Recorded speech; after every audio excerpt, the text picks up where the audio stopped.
Good evening, everyone, and welcome to The Shift. This is When the Shift Hits the Fan. I want to take a moment to welcome all of our new listeners this week. We certainly have had a lot of people that have decided they want to drop in and eavesdrop on our conversations, and we love that because we're here just chatting, woman to woman, Linda Lehman and myself, Mark Jeffrey. This is what we do. This is how we sort through our own lives. We've decided to create this team to make it through what we go through on a daily basis. And then one day we were sitting there going, why don't we let people join our conversation? We're fully trained, both of us. You can read on our website, whentheshifthitsthefan.com, about us. We won't go into that too much tonight because tonight I'm really excited. I'm really excited about this episode.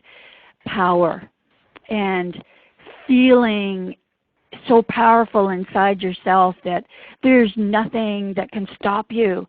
And I never had that feeling all of my life, my friends. It was a developed, an acquired taste, shall we say. I had to go out and I had to go outside my comfort zone. And I'm going to raise my hand, like I always do, and say it was hard. It was hard to do that. And it was easy not to do it because it's called the comfort zone for a reason. It's potato chips. It's just the best thing on earth to hang out in your comfort zone. But on the other hand, you have the jealousy and the longing, and you covet other things that people have because you don't have them. And so the comfort zone isn't quite as comfortable as what we think it is because we want more. We strive for more. And that's when you know you need to make a shift, is when you're looking at someone or something else that you don't have in your life, whether it be a relationship, a house, a car, money, fame, fortune, whatever it is. If you don't have it and you covet that, then you need to make a shift. And that's what we're here about. We made shifts in our lives. Like, I know 3 times, and we've talked about this on past episodes, when I was in a car accident when I was 16. I was a model previous to that. I went through a windshield. It didn't look very good, but I had a great plastic surgeon. Everything worked out for me, but it changed me internally, where that was a very superficial world, and I didn't want any of it anymore. I decided to do something better with my life, and one of it was to look at law, because I was in the system of the law when this all happened and how shortchanged I was and some of the people in this car accident was going up against a great big corporation. So I wanted to fight for the little guy because at that point that's who I was. So I got literally thrown out of my comfort zone, and along I went. And then at the age of 33, I had a divorce. He's still my best friend. That turned out great too. Raised my daughter by myself. That turned out great. She turned out great. But it wasn't that the whole period was great. I was shaking in my boots half the time. I was way over the edge many times. This was all new territory for me. But I decided that I could do it. And that was the big decision. I can do this. I can dare myself to do this. And once I got that in my mind, interestingly enough, little things started popping into my head about how. And Linda, you have had training with Bob Proctor, and I know that you can attack this. So I want to toss it over to you, because what happens when you make that decision internally? What goes on that allows you to move past that obstacle, that wall that's in your way? What happens? Sure. Thank you, Mark. That's a huge question. And first of all, I want to start it out by saying a lot of people don't make that leap. They don't push through that wall because of the discomfort that they feel. We never have a desire to do something unless we already have the ability and the talent to do it. Of course, we're not going to know how at first, but when we have that urge, that desire, that burning desire to go in a different direction, to reach a bigger goal, that is our true essence pushing us forward. This is what we're all about, is to grow and expand. You see this in nature all over the place, Mark. So what we want to do is recognize this feeling of, quite frankly, being pulled back. Because it's like this, Mark. We have an idea, and we start playing around with this idea in our conscious mind, which is where our reason is. This is how we think through things. And you know what, Mark? As long as we're playing around with that idea to do something different or to move forward, it's not going to amount to anything. It's just going to be some idea, some wishful thinking that's going on in our conscious mind. Now then, when we take that idea and we get emotionally involved with it, in other words, we get excited about it, we start picturing ourselves doing this and having this and being this person or having this business or this beautiful, loving relationship. We're getting excited about it. We're getting emotionally involved. When we do that, Mark, we're actually handing that idea over to our subconscious mind. We're planting seeds. It's like planting seeds in a garden. Whatever your plant's going to grow. Well, ideas are seeds as well, and so we're planting these seeds, and we plant that with our emotion, with our feelings that we attach to this grand idea. Now, Mark, it is at that actual point when our old beliefs, our limiting beliefs, our old conditioning, those paradigms sit up and say, whoa, wait a minute. We're comfortable here. We don't want yeah, and change. the weeds start growing in your garden. Yep, keep going. Exactly. And you know what? Your old conditioning, that paradigm, is going to start throwing things at you. It's a little voice in your head. It's going to start throwing things at you that have worked in the past to stop you from moving forward. The little things that worked when you were a kid, right? Like, oh, you're crazy, or nobody else in your family has ever been in business for themselves. Your whole family is fat. What makes you think that you can be skinny? Those types of things. And we talked about that on our past session. So if you need some did. help on that one, go back to last week because we talked a lot about this. And we're moving ahead, folks. We're moving ahead here. We're charging forward, and this is exciting. So now then, if your idea is big enough and you're super duper excited about it, you're going to continue to be excited. You're going to start feeling uncomfortable. You're going to start feeling this discomfort, and at first you're going to start telling yourself, oh, that's silly. Oh, I can do this, and you're going to start pushing those little doubts away. But then, Mark, this is what happens. Your subconscious mind cranks up the heat. And it cranks up the heat by throwing at you, okay, I'm going to throw the big guns at you this time. Fear, doubt, worry, anxiety. I'm going to make you feel as uncomfortable as I possibly can, because no matter how horrible the comfort zone is, it's the comfort zone. And so your subconscious mind is cranking up the heat. And at this point in time, most people, Mark, will go, oh, this is too scary. You're right. I can't do this. Start making all of these excuses and go back into the bondage of their comfort zone. Absolutely. But you know what, Mark, though? If people will recognize, and now for all of our listeners, you're learning this, you're on the show, you're going to be able to identify this very uncomfortable feeling. So when that happens, when you have this grand vision of what you want, and you're getting emotionally involved with it, and you feel this uncomfortable feeling, I want you to look at that uncomfortable feeling, and I want you to say, thank you. Thank you so much for giving me the signal that I'm on the right track, so I'm going to push forward anyway. And when you step into that, when you lean into that and continue to go forward, even though you're scared, even though you don't know all of the hows, you know the next step.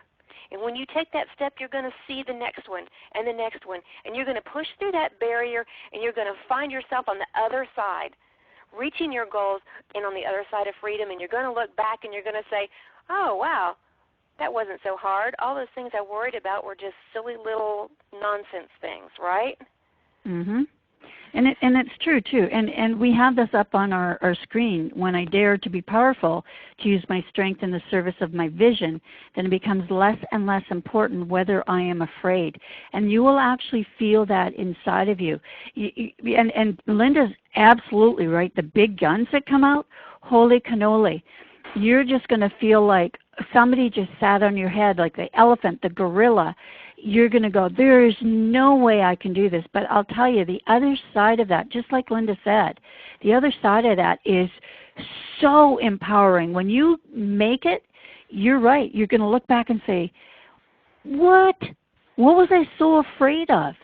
So all the time, you have to keep that vision in your mind. Like I run, most of the time when I've been the most successful is when I've been angry at something.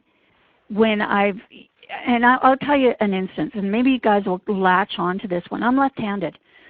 Nobody in my life at the time when I was little was left-handed. Nobody in my family, none of my friends, nobody. And I had to learn how to use scissors, and I know some of you can identify this, and tie shoes, all the stuff that everybody was just doing. And I'm thinking, how do you make your hands go like that? Like, it's impossible for me. I can't. I was cutting paper upside down, laying on my back. All of these things, I thought, there's no way I'll ever learn. Until my mom said, you know what?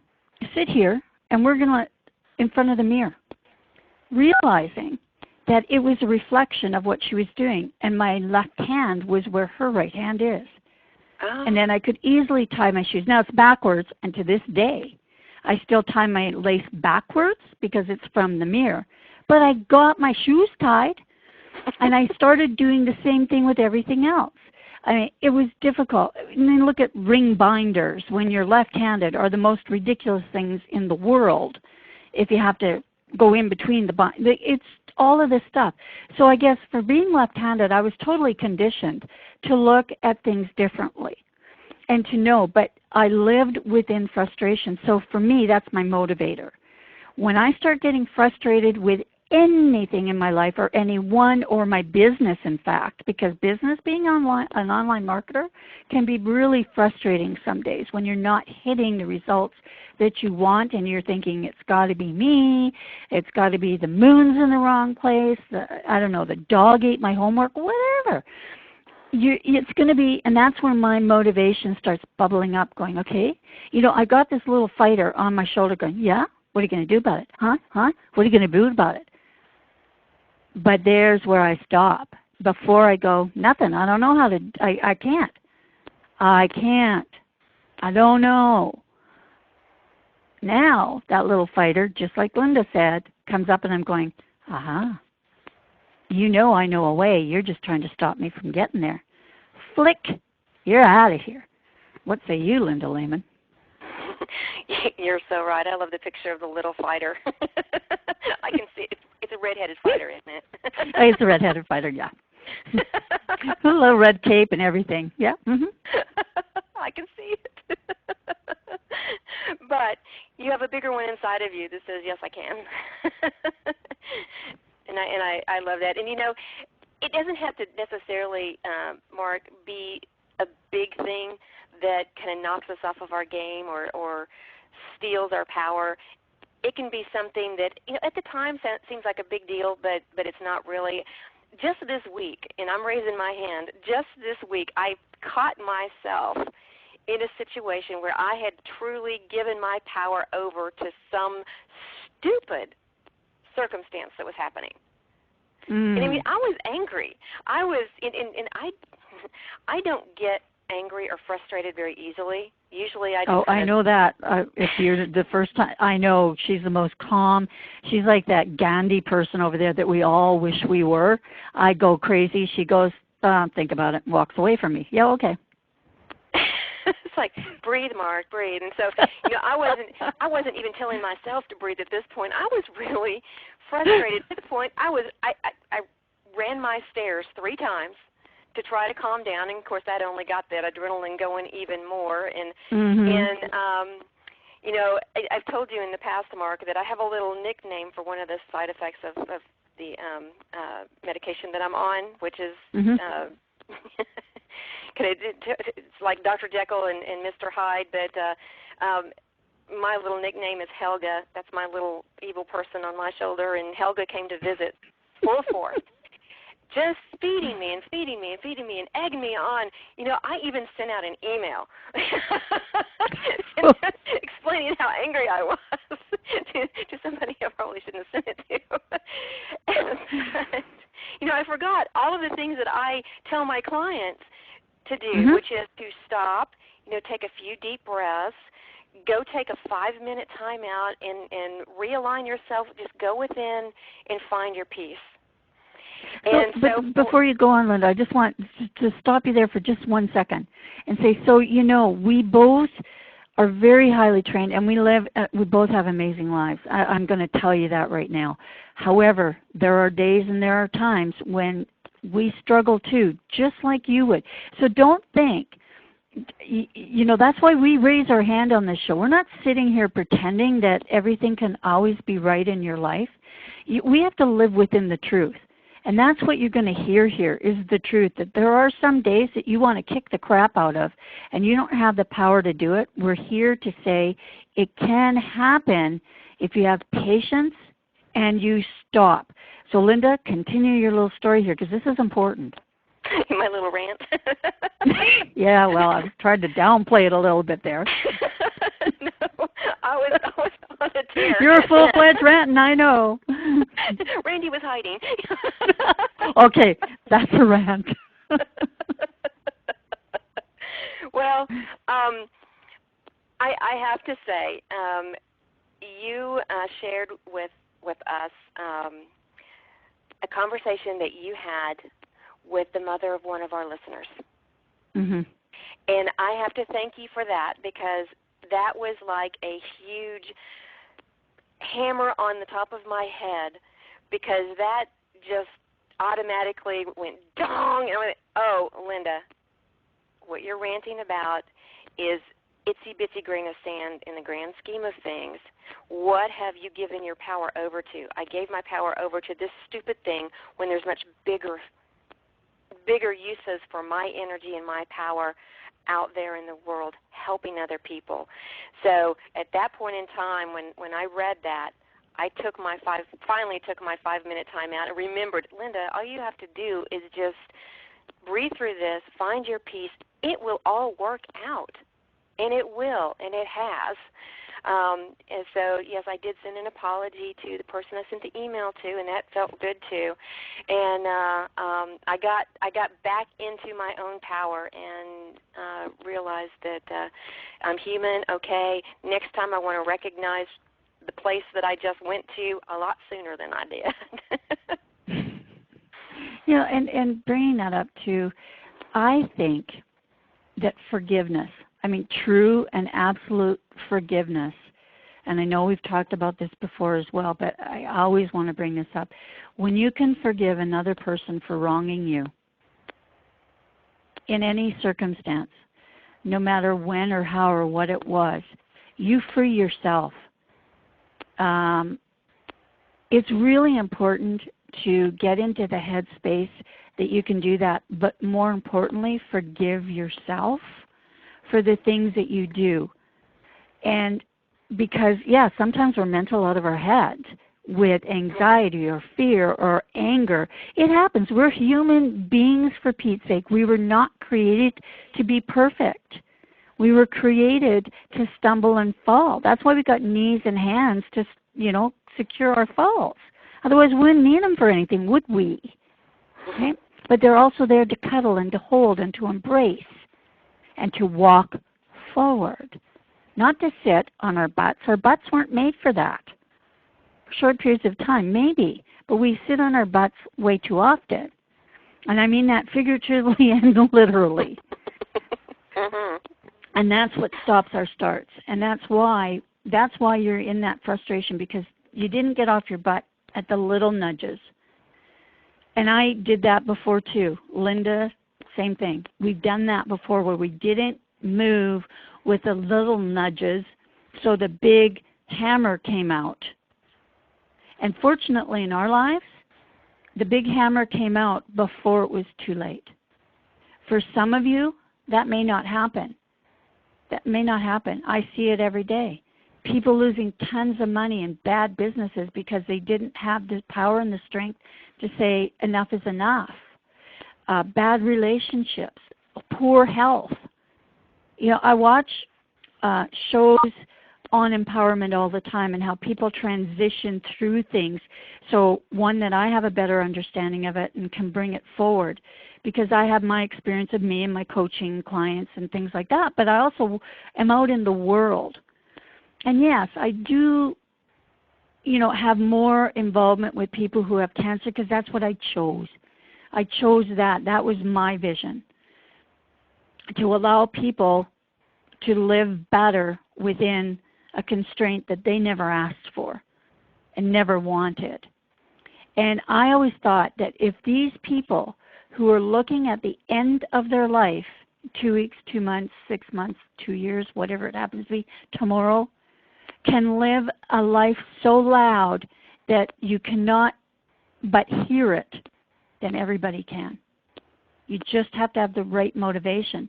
So I guess we have to trip into that too, Linda, is the motivation part of this, because, and having that vision. And how do you figure out, Linda, if you're going to sit down and do something? Let's give them some tools here. You want to have, and you're right in the middle of this, so let's go there. You want to transition yourself from, say, a corporate position, and you want to be working online or become a professional speaker. What kind of things, what tracks do you have to lay down, Linda, in to get to that point, to even start? Well, to even start, you need to ask yourself what you're passionate about, what makes you happy. You know, I'd love to ask the question, if time, money, education, circumstances were of no consequence, what would you be doing right now? What is your the true you that you want to be? And folks, it's not something that you sit down and 5 minutes later you have a whole plan mapped out. This is something that is so important to you. You want to spend the time to really think this through. Get out a pad and paper. You know, I know a lot of people use their computer now, but truly getting out a piece of paper and a pen or a pencil, whatever you like to write with, crayon, get it out, because writing begins the creative process. It's that connection between your brain and your hand. So start writing down just randomly things that you would like to do, things that you would like to accomplish. As you're doing that, tap into how you're feeling inside. Now, some things you write down on a list. At first, for a lot of our listeners, Mark, they may be starting to make a list of things that they think that they should do or that they have to do. Yeah, get over that. And secondly, don't start leaning towards I'm going to scratch that off because there's no way I could accomplish that. Remember, the first thing that Linda said, nothing is in your way. Okay, you have all the money you need, you have all the time you need, you have all the support you need. Everything you need to accomplish that vision is at your fingertips. So that's the headspace that you have to be in. So if you hear yourself going, oh, no, remember, that's your correct, come back. It's not there. That isn't there. And it's not, and that's the other thing too, I guess, I didn't even think of this before. It's not like you're ever going to, in your head, like you're ever going to even accomplishment. It's a dream, okay? So in dream state, everything is possible, right? You've seen yourself fly. You've seen yourself do all amazing things in your dreams. Well, that statement, what you dream you can achieve, is absolutely true. The part that's missing is that great big bloody cavern in between where I'm in right now and then that dream. But if you keep looking down at your feet at the cavern, you can't ever get to the dream. So that's what Linda means. Like, remember, when you start drifting a little bit, self-correct. And that's why it's going to take you some time, because it's going to be frustrating. You're going to feel your shoulders coming up. You're going to feel anxiety. Your heart might start beating faster. But think about that too. Is it because I'm so bloody excited I might be able to do this? Or I will do this? Or I can do this? or anxiety. You're going to have to figure out what that emotion is, because you're probably on the wrong side of the tracks. It's excitement. I'm excited about this. I can't wait to achieve this. It may not be anxiety, so check, balance, right, Linda? Absolutely, Mark. And as we're writing that list, the other thing that gets in people's way the most is they write something down and they say, well, how am I going to do that? That's not your job. The how doesn't matter right now. Right. It doesn't matter. The universe, when you decide exactly what you want, you're going to be given nudges, glimpses of the how. You don't, I mean, if you were to get in the car, let's just say I'm in Florida, Mark is in Canada, and I decide I'm going to go up and visit her. When I get in my car, can I see her? No. Do I know I'm going to get there? Yes. So I go a few miles, and then I can see the next turnoff. And then I go a few more miles, and I see the next turnoff. So the how is being shown to me as I'm taking the journey. But no matter how many detours are thrown at me on the highway, you know, they're always doing road construction, right? Oh, so yeah. sometimes I have to take a detour. But even though I'm taking that detour, my ultimate goal is still I'm going to go visit Mark. And I get there. And it's not going to be a straight line. Patience and time, right, Linda? Exactly. Patience and time. You might have said, okay, it's going to take me 5 days to get there, but because of these detours, obstacles, you met a friend along the way, got sidetracked for, a few hours here and there, it may take 10 days.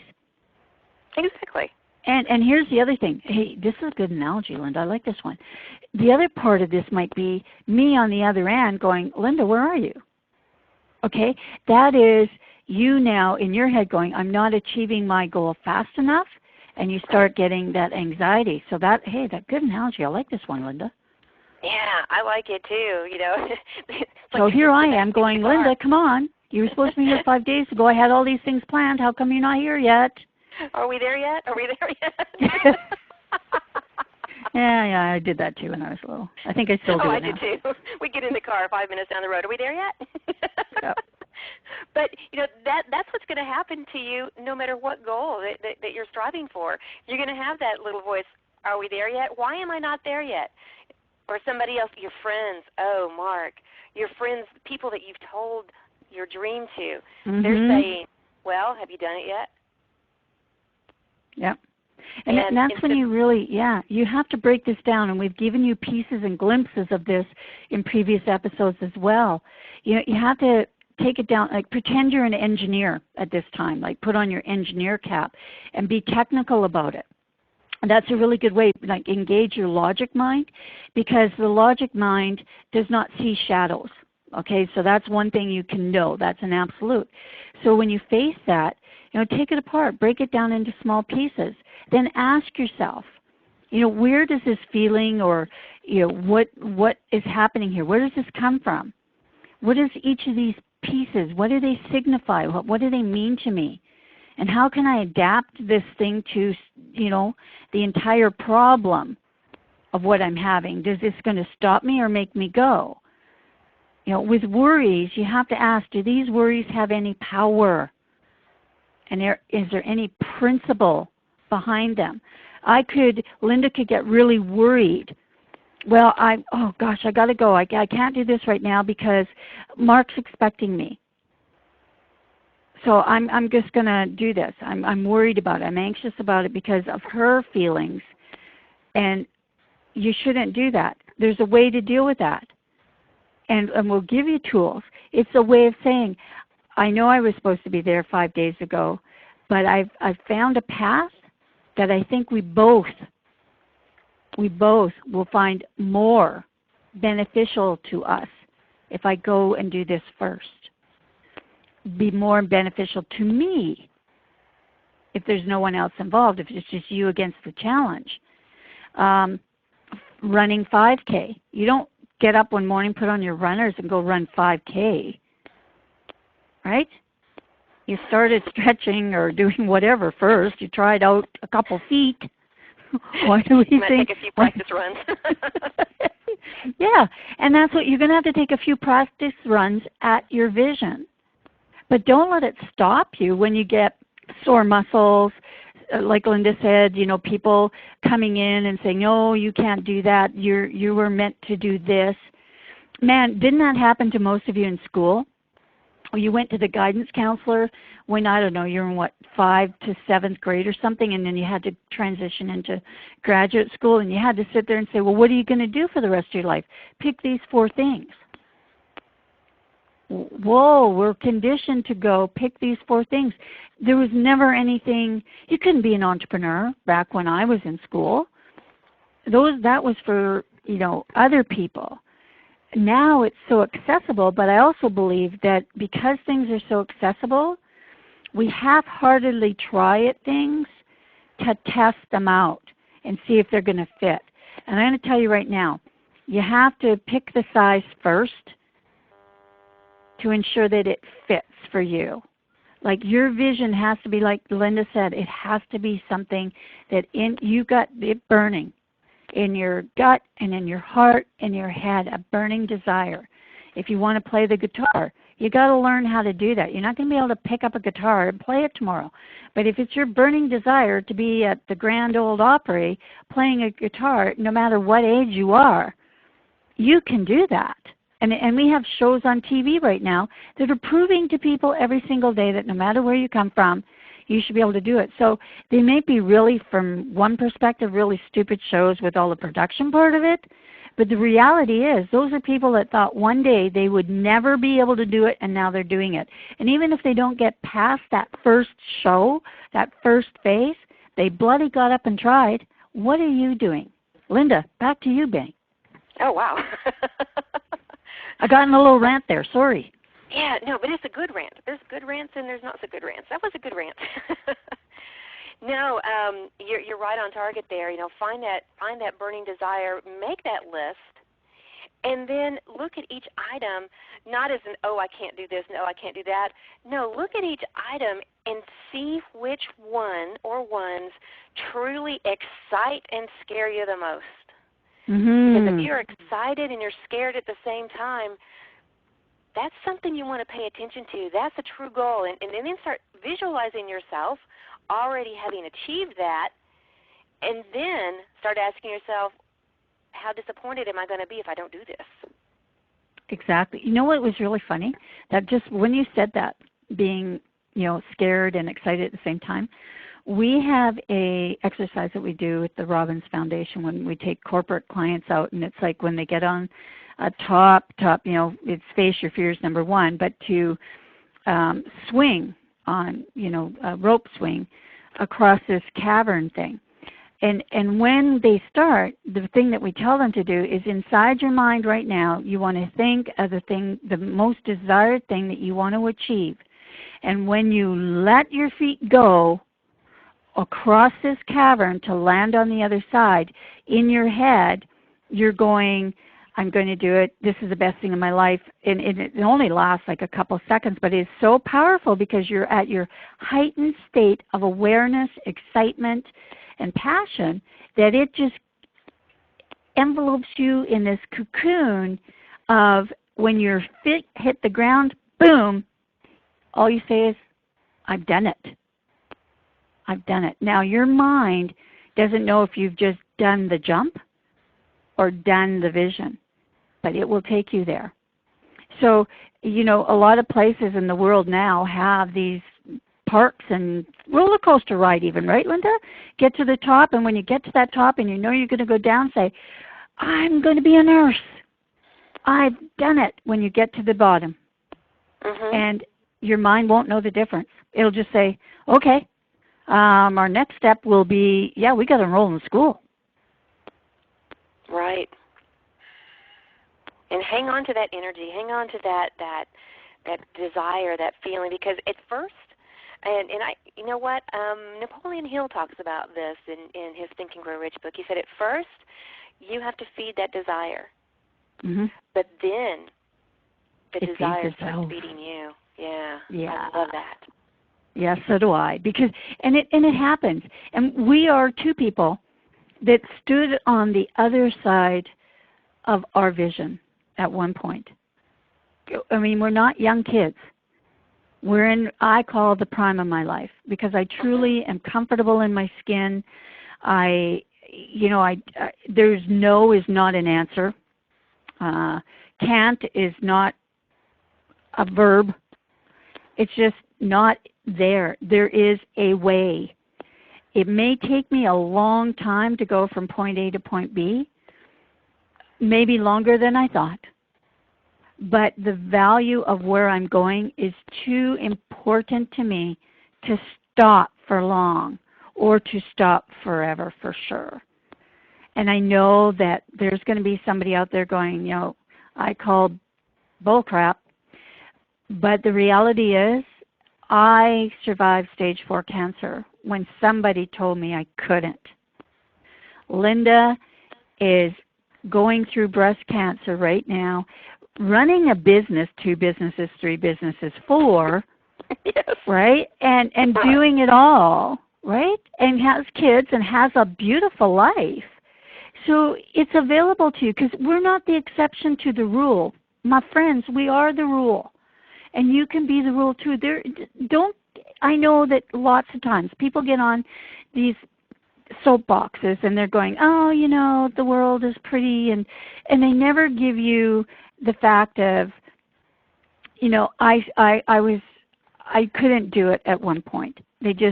That's not in their lives anymore.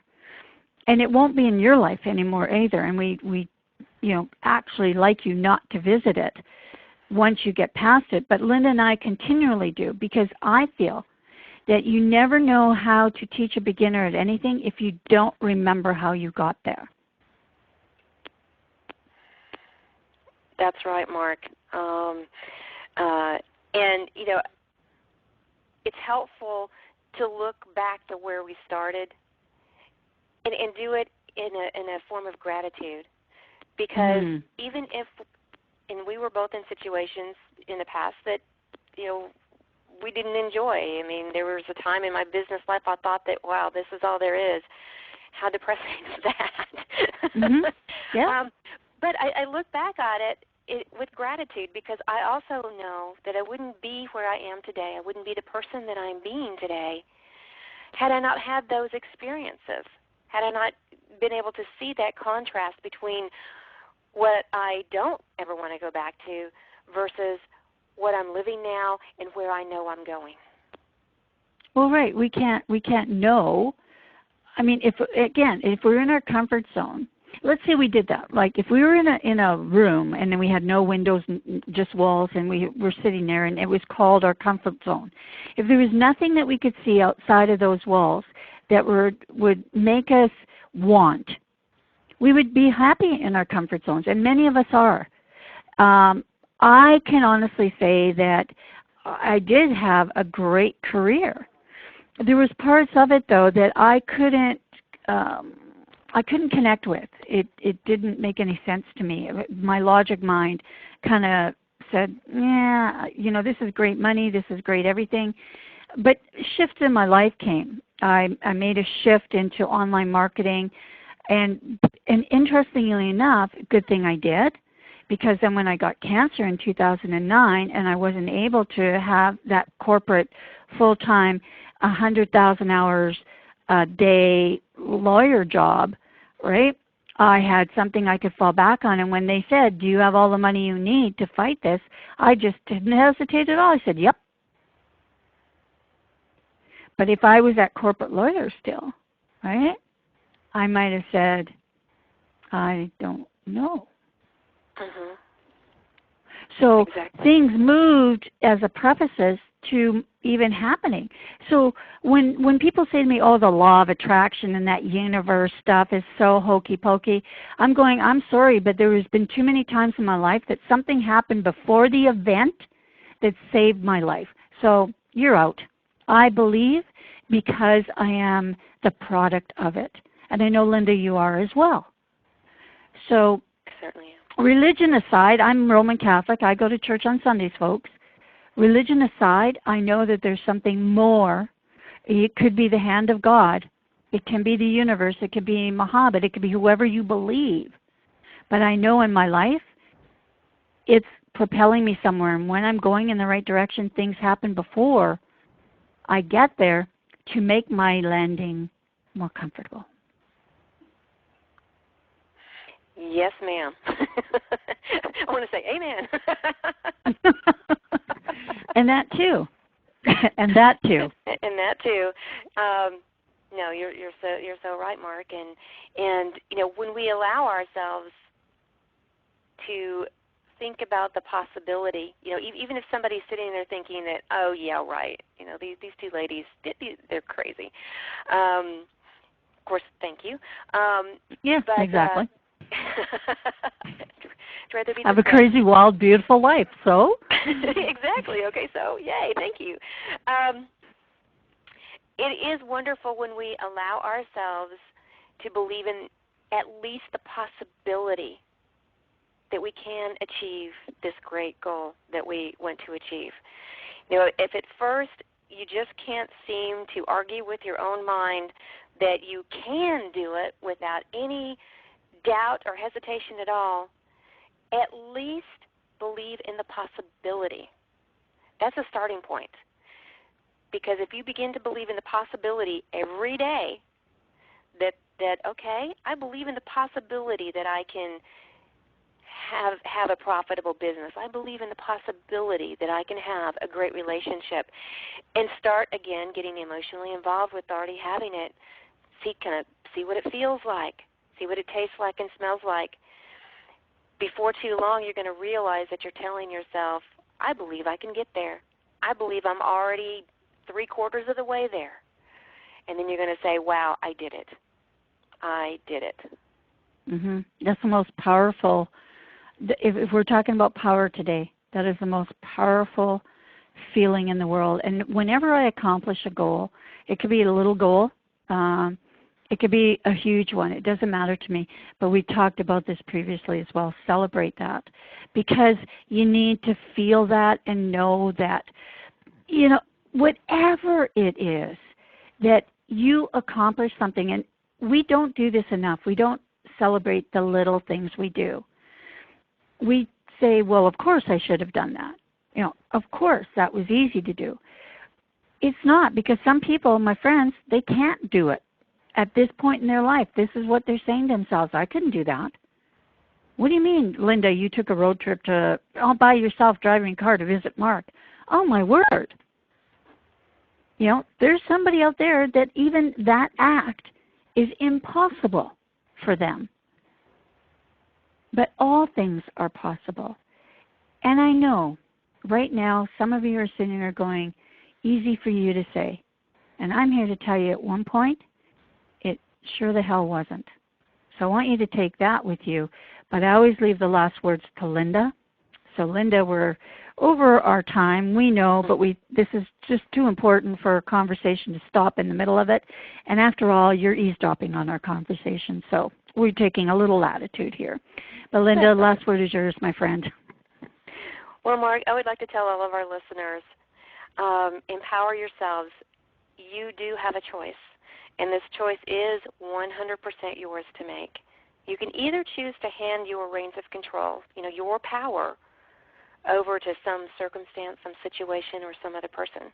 Or you can be in complete power by taking 100% responsibility for your thoughts, your feelings, and your actions. Again, the choice is always yours. So I say choose wisely.